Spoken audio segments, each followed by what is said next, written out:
আসসালামু আলাইকুম। জীবন সুন্দর। আর এই সুন্দর জীবনটাকে আরেকটু উপভোগ করতে আমরা গত 14 এপ্রিল চলে গেছিলাম রাঙামাটিতে পাহাড়িদের বর্ষবরণ উৎসব দেখতে।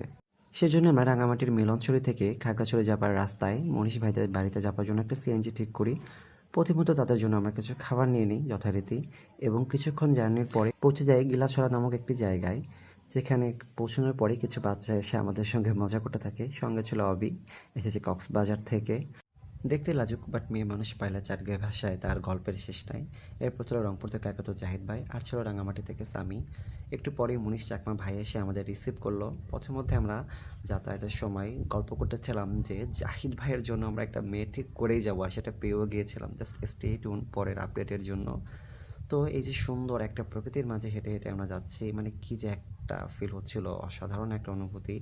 মূলত বর্ষবরণ উৎসবে খুব কাছাকাছি দেখা পাহাড়িদের উৎসব, সেজন্যই মূলত এবার যাওয়া। কিছুক্ষণ হাঁটার পরে আমরা মনীষ চাকমা ভাইয়ের বাড়িতে পৌঁছে গেলাম। আমরা পৌঁছানোর পরে ঘরে কিছু ছোট বাচ্চা ছিল, তারা আমাদের দেখে বের হয়ে গেল। তো আমরাও ঘরে এন্ট্রি করলাম। সুন্দর একটা ঘর, মাটির দেয়াল, এত ঠান্ডা ভেতরে, কিন্তু আধুনিক সমস্ত উপকরণ আছে, দেখলে অবাক হবেন। আমরা পৌঁছানোর পরে সবাই বেশ মজা করতেছিলাম। ছোট্ট একটা বিড়াল ছিল, আমরা হ্যালো জানাচ্ছিলাম আমাদের তরফ থেকে। কিছুক্ষণ পরে আমাদের মনীষ চাকমা ভাই আমাদের জন্য তাদের ট্রেডিশনাল খাবারগুলো নিয়ে এলো, যেটা পাজং, বিরিয়ানি এবং পিঠা। আমরা যাচ্ছি এখন আমাদের জেতুত বাসায়। আচ্ছা, এটা কি এই সাইডে? হ্যাঁ, সৌদি আরবে ভাই এন্ট্রি দিতে জানা ভাই, দেখছেন? ও এন্ট্রি সুন্দর দিতে পারে, দেখছেন ভাই? ওখানে যাওয়ার পরে জানতে পারলাম যে একটা বাড়িতে না, বরং একটা বাড়িতে গেলে সেখান থেকে আরও 4-5টা বাড়িতে ইনভাইটেশনের জন্য যেতে হয়। তো একটু পরে আমরা তার জেঠুর বাসায় পৌঁছে গেলাম, যেটা আমাদের জন্য একটা ওভারওয়েলমিং ছিল, একটা বোনাসের মতো।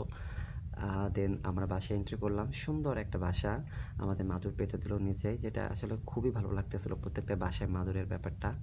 একটা ছোট দোলনা ছিল, যেখানে আমরা বলতেছিলাম জাহিদ ভাই তার ওয়াইফের জন্য ব্যবহার করতে পারবে। মানে বিভিন্ন যত প্রকার র্যান্ডম বড় টপিক আমরা ডিসকাশন করতে পারি, সবাই করতেছিলাম।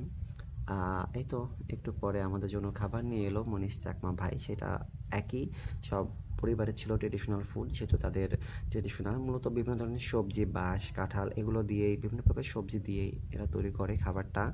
এরপরে মিষ্টি ছিল, তরমুজ ছিল এবং চটপটি জাতীয় একটা খাবার, যেটাকে এরা বিরিয়ানি বলে প্রেজেন্ট করে তাদের ভাষায়। তো খুবই মজার ছিল খাবার। এরপর মনীষ ভাইকে আমরা জিজ্ঞাসা করতেছিলাম যে অ্যাকচুয়ালি আর কয়টা বাড়ি বাকি আছে। তো মনীষ ভাই বলতেছিল যে এটা দুটো, কারণ আমাদের অলরেডি দুটো বাড়ি কাভার হয়ে গিয়েছিল, আরও দুটো বাড়িতে যাওয়ার কথা ছিল।